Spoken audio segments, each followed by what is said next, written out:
नमस्कार, बहुत स्वागत है आप सभी का और मैं हूं रेनी। बुलेटिन की शुरुआत करेंगे जहां कैबिनेट मंत्री गणेश जोशी ने कैंप कार्यालय में मसूरी विधानसभा क्षेत्र के अंतर्गत प्रस्तावित और संचालित मोटर मार्ग निर्माण कार्यों की समीक्षा की है। बैठक में लोक निर्माण विभाग और पीएमजीएसवाई के अधिकारियों के साथ विभिन्न सड़क परियोजनाओं की प्रगति पर विस्तार से चर्चा की गई। समीक्षा के दौरान मंत्री गणेश जोशी ने विभिन्न सड़क परियोजनाओं की स्थिति की जानकारी ली। उन्होंने अधिकारियों को निर्देश दिए कि बरसात शुरू होने से पहले सभी आवश्यक सड़क कार्य समयबद्ध तरीके से पूरे किए जाए ताकि आम जनता को किसी प्रकार की परेशानी का सामना न करना पड़े।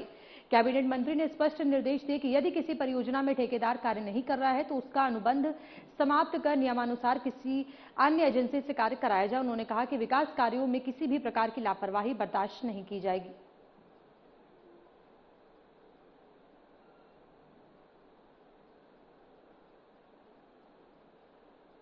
आज मसूरी विधानसभा की पीएमजीएसवाई व पीडब्ल्यूडी की सड़कों को लेकर एक आवश्यक बैठक मैंने की, जिसमें सड़कों की प्रगति के बारे में जानकारी ली, क्योंकि बरसात आने वाली है और मैंने कहा समय से पहले उन सड़कों के काम पूरे हों। अगर कहीं पे ठेकेदार काम नहीं कर रहा है तो उसका बाउंड फाइनल करके किसी अन्य व्यक्ति से काम कराया जाए, लेकिन इनकी वजह से क्षेत्रीय जनता को दिक्कत नहीं आनी चाहिए। मुझे अधिकारी ने बताया कि शीघ्र ही इन सड़कों का काम पूरा होगा और चारा धरोटी मांग, जो कि बहुत लंबी मांग थी, उसका शासनादेश हो गया है। 7 तारीख को उसका फॉरेस्ट अथॉरिटी के साथ एक ज्वाइंट सर्वे होगा। इसलिए इसी प्रकार मोटीधार मसराना का डिमांड नोट हमें मिल गया है। छोटी छमरोड़ी डोमकोट के लिए सीएल एंड तलाशी जारी है। वो जानकारी मिली कि अभी सीएल एंड भी मिल गई है, वो अप्रूव होना है। चमासारी से लोहारीगढ़ सीएल एंड हम तलाश रहे हैं। बुरासखंडा गढ़ में एक बैठक, क्योंकि गांव वालों की सहमति नहीं बन पा रही है, जिसकी वजह से अलाइनमेंट नहीं मिल रहा है, एक ओपन बैठक कभी रखी गई है। राजपूत रोड से तिरानीगढ़ मार्ग का काम भी शुरू होगा और सहजधारा से बगला धोरण, इसका रीसर्वे कराया जा रहा है। इसी प्रकार आपदा से भंडार गांव, बिस्ट गांव आदि की सड़कों का काम शुरू हो गया है और शीघ्र ही जितनी अन्य सड़कें हैं जो बरसात में क्षतिग्रस्त में, उनका काम पूरा होगा और इसके लिए अधिकारियों को मैंने सख्ती से निर्देशित किया। सिंचाई विभाग के 4 सहायक अभियंताओं पर सिंचाई विभाग और उत्तराखंड शासन कब करेगा कार्रवाई? आपको बताते चले कि सिंचाई विभाग के 4 सहायक अभियंताओं पर उत्तराखंड शासन और सिंचाई विभाग कब करेगा कठोर कार्रवाई? सिंचाई विभाग से एमडीडीए में प्रतिनियुक्ति पर आए 4 सहायक अभियंताओं की शासन ने प्रतिनियुक्ति की थी समाप्त। प्रतिनियुक्ति समाप्त होने के बाद अपने मूल विभाग सिंचाई विभाग में तत्काल कार्यभार ग्रहण करने को कहा। शासन और सिंचाई विभाग के आदेशों को चारों सहायक अभियंता दिखा रहे ठेंगा। सहायक अभियंताओं ने शासन और सिंचाई विभाग के पत्र को डाला रद्दी की टोकरी में। सहायक अभियंता हुए शासन और अपने विभाग से बड़े, अभी तक अपने मूल विभाग में नहीं किया कार्यभार ग्रहण। शासन और सिंचाई विभाग के पत्र में कार्यभार ग्रहण न करने पर अनुशासनात्मक कार्रवाई करने की कही थी बात। एमडीडीए में इतनी मलाई की नहीं जाना चाहते हैं अपने विभाग। प्रतिनियुक्ति समाप्त होने के बाद कौन देगा इनका वेतन, इस पर लगा प्रश्न चिन्ह। सहायक अभियंता कर रहे अपने ऊपर कड़ी कार्रवाई का इंतजार। शासन के आदेशों की अवहेलना करने पर नहीं बचा पाएगा कोई इनका आका। सहायक अभियंताओं ने अपने मूल विभाग में कार्यभार ग्रहण नहीं किया तो मामला जाएगा उच्च न्यायालय की शरण में।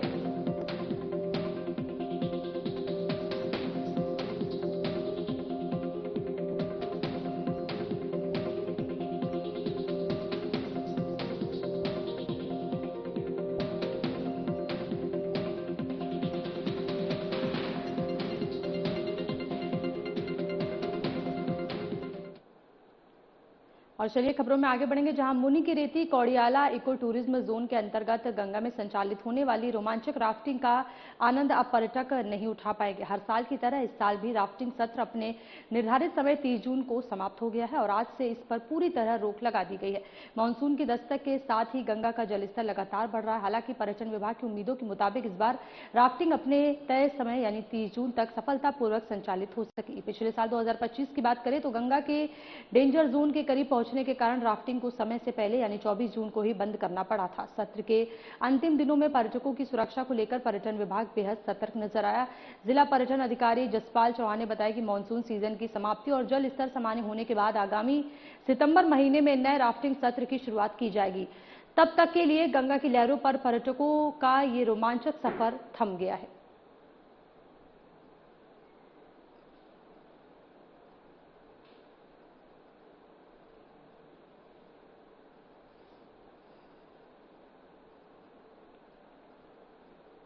उत्तराखंड में मुख्यमंत्री पुष्कर सिंह धामी के कार्यकाल को लेकर सियासी चर्चा तेज हो गई है। 4 जुलाई 2021 को पहली बार मुख्यमंत्री पद की शपथ लेने के बाद 23 मार्च 2022 को विधानसभा चुनावों में बीजेपी की जीत के बाद उन्होंने दोबारा मुख्यमंत्री पद संभाला था और अब उनके कार्यकाल के 5 वर्ष पूरे होने को लेकर बीजेपी इसे एक उपलब्धि के रूप में देख रही है। पार्टी का दावा है कि राज्य में इससे पहले केवल एक ही मुख्यमंत्री नारायण दत्त तिवारी ने 2002 से 2007 तक अपना पूर्ण 5 वर्ष का कार्यकाल पूरा किया था। बीजेपी का कहना है कि मुख्यमंत्री धामी के नेतृत्व में राज्य ने कई महत्वपूर्ण निर्णय लिए हैं, जिनमें समान नागरिक संहिता, यूसीसी, सरकारी नौकरियों में महिलाओं को आरक्षण, सख्त नकल विरोधी कानून और भू कानून जैसे कदम शामिल है। वहीं भाजपा के वरिष्ठ नेता और धर्मपुर विधायक विनोद चमोली ने कहा कि विपक्ष भले ही अलग दावा करे, लेकिन मुख्यमंत्री धामी के कार्यकाल में प्रदेश में ऐतिहासिक कार्य हुए हैं और आने वाले समय में भी जनता उन्हें समर्थन देगी।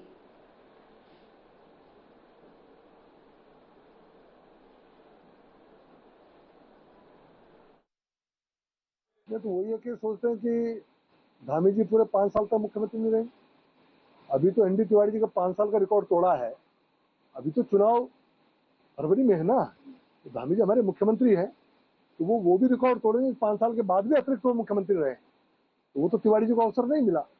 तो हर हाल में हम तिवारी जी का जो 5 साल लगातार मुख्यमंत्री बने रहने का रिकॉर्ड है वो तोड़ रहे हैं, हर दृष्टि से तोड़ रहे हैं। और उसके साथ साथ जिस तरह के काम हुए हैं प्रदेश के अंदर, अपने आप में बहुत बड़े निर्णय सरकार ने लिए हैं, जो भूतो न भविष्यति, भविष्य में शायद इतने बड़े निर्णय लेना मुश्किल होगा। जैसे यूसीसी का निर्णय हुआ, पूरे देश के अंदर पाइनर स्टेट बने, कोई सामान्य बात नहीं है। वो निर्णय एक इतिहास बन चुका है। धर्मांतरण कानून बना, वो निर्णय एक इतिहास बन चुका है। जिस तरह हमने लैंड जिहाद पर मुखर हुए हैं और 10,000 एकड़ भूमि हमने अतिक्रमणकारियों से मुक्त कराई, वो एक रिकॉर्ड बन चुका है, वो इतिहास बन चुका है। इस तरह के बहुत सारे निर्णय हुए हैं जो अपने आप में एक रिकॉर्ड निर्णय है। वो न एनडी तिवारी जी के समय हुए थे और न कांग्रेस के विजय बहुगुणा जी के समय हुए, न हरीश राव जी के समय हुए थे। वो पुष्कर सिंह धामी जी के समय वो निर्णय हुए हैं। और हमने जो गैरसैंण को ग्रीष्मकालीन राजधानी बनाया, उसको राजधानी का नाम दिया, दर्जा दिया, वो माननीय त्रिवेंद्र जी की सरकार में हुआ। वो भी एक बड़ा ऐतिहासिक निर्णय हुआ था। तो अगर हमारी सरकारों को, 2 बार की सरकार को आप देखेंगे तो कांग्रेस कहीं दूर दूर तक भी हमारे नजदीक नहीं है निर्णय लेने के मामले में और उत्तराखंड के विकास के मामले में। वो ठीक है, वो विपक्षी दल है, वो अपनी बात कहेंगे, लेकिन जनता इन सब बातों को समझती है। और आपको बता दें कि उत्तराखंड में मानसून ने दस्तक दे दी है, तो वहीं मौसम विभाग ने अलर्ट भी जारी कर दिया है। बता दें कि उत्तराखंड में मानसून ने दस्तक दे दी है। उत्तराखंड में मानसून ने दी दस्तक, मौसम विभाग ने जारी किया अलर्ट। अगले 4 दिनों तक प्रदेश के कुछ इलाकों में बेहद भारी वर्षा होने की चेतावनी जारी। देहरादून और बागेश्वर जनपद के कुछ इलाकों में भारी से बहुत भारी वर्षा का ऑरेंज अलर्ट जारी। अल्मोड़ा, टिहरी, पौड़ी, नैनीताल, चंपावत, उधम सिंह नगर और पिथौरागढ़ में भारी बारिश की संभावना। आंधी तूफान, ओलावृष्टि और आकाशीय बिजली की चेतावनी। देहरादून समेत कई जिलों में भारी बारिश और तेज हवाओं का अलर्ट। 40 से 50 किलोमीटर प्रति घंटे की रफ्तार से चल सकती हैं तेज हवाएं। राज्य आपातकालीन परिचालन केंद्र ने जिलाधिकारियों को दिए हैं निर्देश, संवेदनशील क्षेत्रों की जाए सतत निगरानी। राहत व बचाव दलों को रखा जाए हाई अलर्ट पर। सड़क अवरुद्ध होने की स्थिति में संबंधित विभाग तत्काल मार्ग खोलने की करे कार्रवाई। सभी विभागीय अधिकारी, आपदा प्रबंधन से जुड़े नोडल अधिकारी एवं IRS प्रणाली के अधिकारी रहे सक्रिय। सचिव आपदा प्रबंधन विनोद कुमार सुमन ने लोगों से की अपील, मौसम विभाग और प्रशासन की जारी एडवाइजरी का करें पालन, अनावश्यक यात्रा करने से बचे, किसी भी आपात स्थिति में स्थानीय प्रशासन अथवा आपदा नियंत्रण कक्ष से तत्काल करें संपर्क।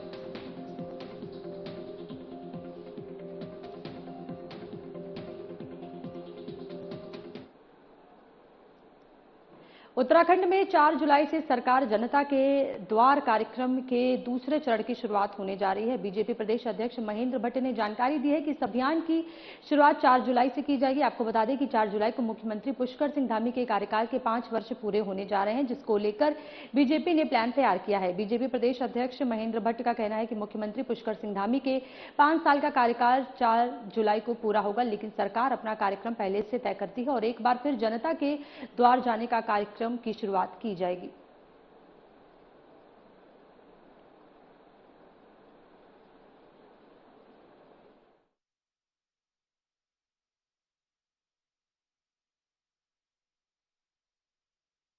देखिए, सरकार हर समय पर जनता के द्वार, जनता के विकास, जनता के कार्यों के विषय को लेकर कार्यक्रम करती रहती है।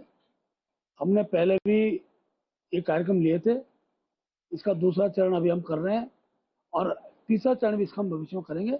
जन समस्याओं से जुड़े हुए जन कल्याण शिविर इस दौरान सब जगह लगेंगे। ये कार्यक्रम श्रृंखला है। ये ठीक है कि 4 तारीख को पुष्कर धामी जी प्रदेश के सबसे लंबे समय तक मुख्यमंत्री के रूप में उनका कार्यकाल रहेगा, वो भी एक उत्साहपूर्ण क्षण है, लेकिन कार्यक्रम उससे जुड़ा हुआ नहीं है। कार्यक्रम मुख्य रूप से हमारा जो कार्यक्रम है वो हर 2-3 महीने के बाद, 4 महीने के बाद जन कल्याण शिविर जनता के समाधान के लिए, जन समस्याओं के समाधान का लगता है। उसकी द्वितीय श्रेणी की श्रृंखला हम 4 तारीख से शुरू करेंगे। फिलहाल यहाँ रुकेंगे एक छोटे से ब्रेक के लिए, जल्द वापस लौटेंगे।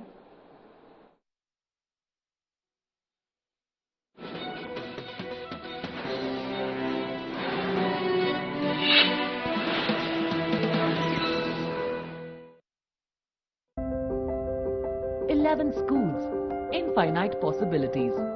From healing in hospitals to discovery in labs, from art to agriculture. This is more than a campus. This is where futures begin.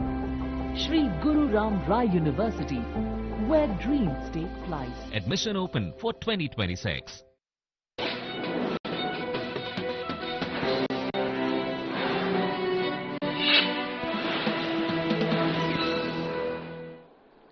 और चलिए ब्रेक के बाद एक बार फिर से रुक करेंगे खबरों का, जहां धर्म नगरी हरिद्वार के मेला नियंत्रण भवन में अखाड़ों और मेला प्रशासन के साथ उत्तराखंड के शहरी विकास मंत्री राम सिंह केड़ा ने एक महत्वपूर्ण बैठक की और इस बैठक में सभी अखाड़ों को आमंत्रित किया गया ताकि आगामी 2027 के कुंभ मेले को दिव्य और भव्य बनाया जा सके। बैठक में संतों ने मेला प्रशासन के सामने अपनी राय रखी। उन्होंने कहा कि कुंभ को सफल बनाने के लिए अखाड़ों को सभी जरूरी व्यवस्थाएं मुहैया करानी पड़ेंगी।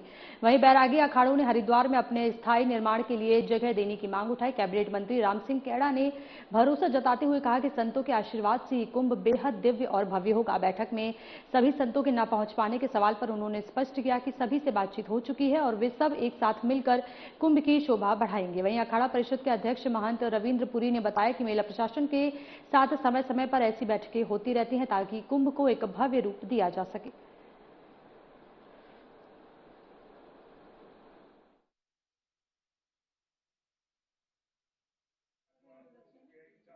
सभी अखाड़ों के प्रतिनिधि यहाँ पर पहुंचे थे, सभी संत महंत महात्मा यहाँ पर पहुंचे थे और इस बार का जो हमारा कुंभ है वो ऐतिहासिक हो, दिव्य हो, भव्य हो, इस दिशा में हम लोग काम कर रहे हैं।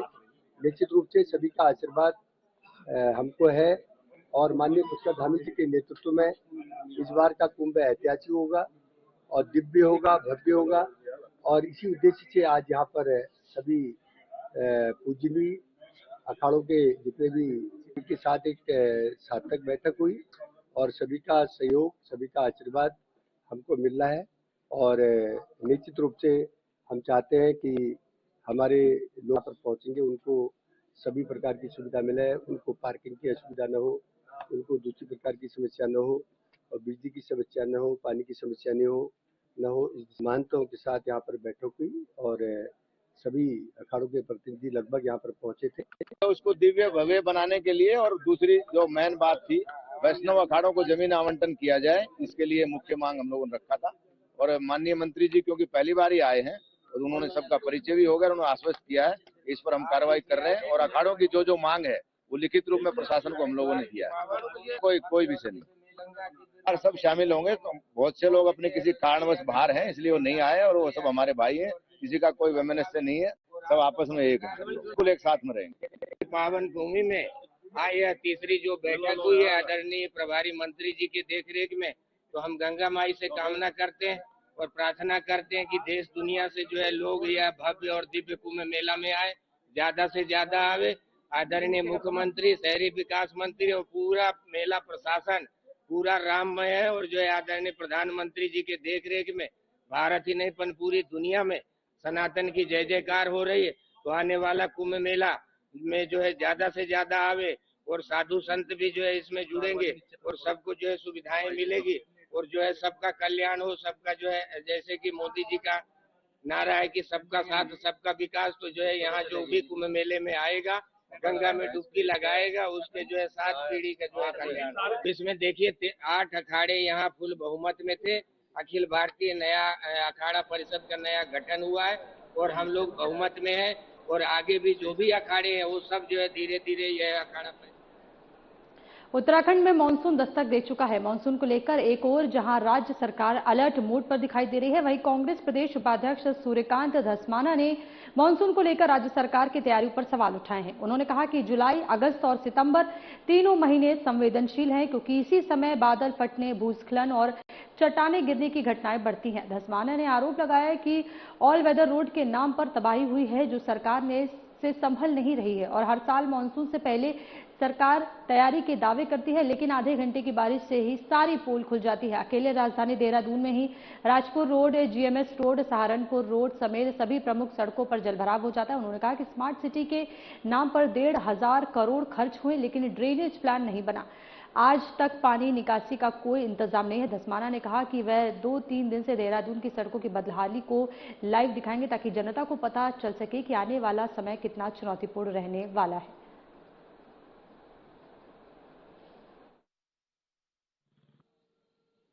देखिए, मॉनसून दरवाजे पे है, दस्तक दे चुका है। पहाड़ों में बारिश हो रही है, मैदान में बारिश हो रही है, और अब तो क्योंकि जुलाई का महीना शुरू हो रहा है, जुलाई, अगस्त, सितंबर, ये 3 महीने बहुत क्रूशल होते हैं, बहुत ही संवेदनशील होते हैं पूरे राज्य के लिए। चाहे बादल फटने की घटनाएं हो, भूस्खलन के मामले हो, चट्टाने गिरने का मामला हो, और जब से ऑल वेदर रूट का इन्होंने शिगुफा छोड़ा है और पूरे राज्य में ऑल वेदर रूट के काम हुए हैं, उसमें जिस प्रकार से, जिस पैमाने पर तबाही हुई है, वो इनसे संभले नहीं संभल रही।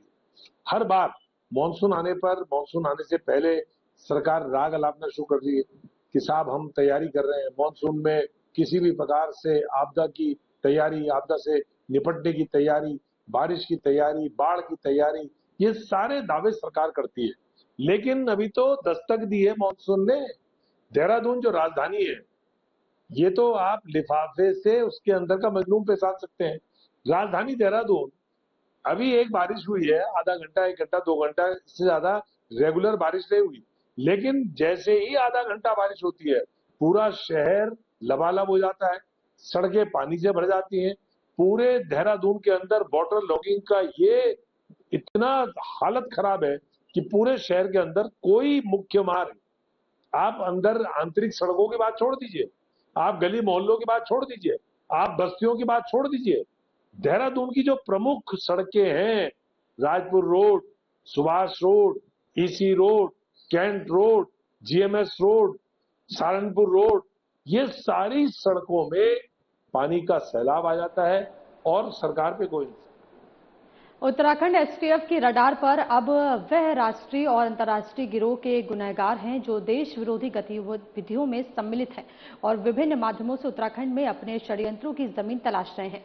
एसएसपी एसटीएफ का मानना है कि पिछले 1 साल में उत्तराखंड में ऐसी कई गतिविधियां देखने को मिली हैं जिसमें यहां रह रहे कुछ लोग पाकिस्तान या अन्य देशों के आतंकी संगठनों के संपर्क में रहे हैं और विभिन्न माध्यमों से उत्तराखंड के युवाओं को गुनाह की दुनिया में धकेलने के लिए सक्रिय हैं। एसटीएफ की रडार पर ऐसे कई लोग हैं जो सोशल मीडिया के माध्यम से भी अपने षड्यंत्र में लगे हुए हैं। बहुत जल्द एसटीएफ उन्हें दबोचने के लिए अपनी कार्य योजनाएं बना रही है और ऐसी ही कई घटनाएं बीते दिनों देखने को मिली जिनमें राष्ट्रीय अंतर्राष्ट्रीय स्तर पर गुनाह की दुनिया के बड़े बड़े अपराधी प्रदेश में शरण लिए हुए थे। उनमें से कुछ तो पकड़े गए हैं और कुछ अभी भी पुलिस की पकड़ से दूर हैं और वह अपने मंसूबों को कामयाब करने का प्रयास कर रहे हैं और इसी आशंका को देखते हुए उत्तराखंड एसटीएफ भी मिशन मोड में आ गई है और ऐसे षड्यंत्रकारियों की तलाश में जुट गई है।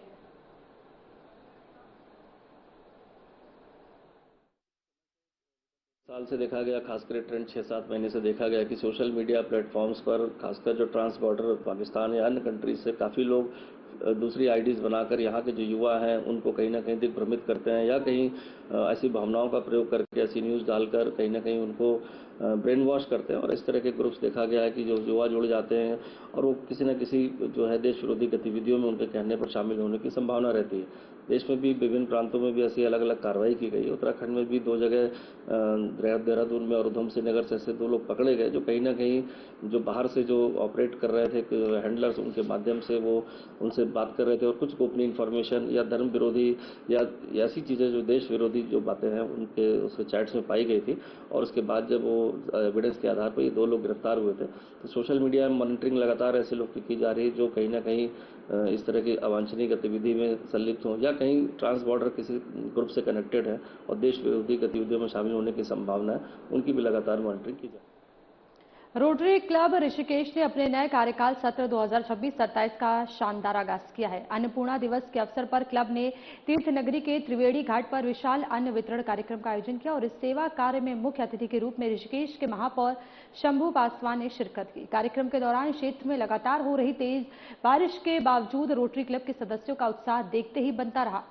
क्लब के सचिव मनीष राजपूत ने बताया कि रोटरी परिवार हमेशा से ही समाज सेवा में अग्रणी रहा है। नए सत्र की शुरुआत इससे बेहतर नहीं हो सकती थी कि भूखों को भोजन कराया जाए। उन्होंने मुख्य अतिथि महापौर शंभू पासवान का घाट पर पहुंचने और क्लब का मान बढ़ाने के लिए आभार भी व्यक्त किया।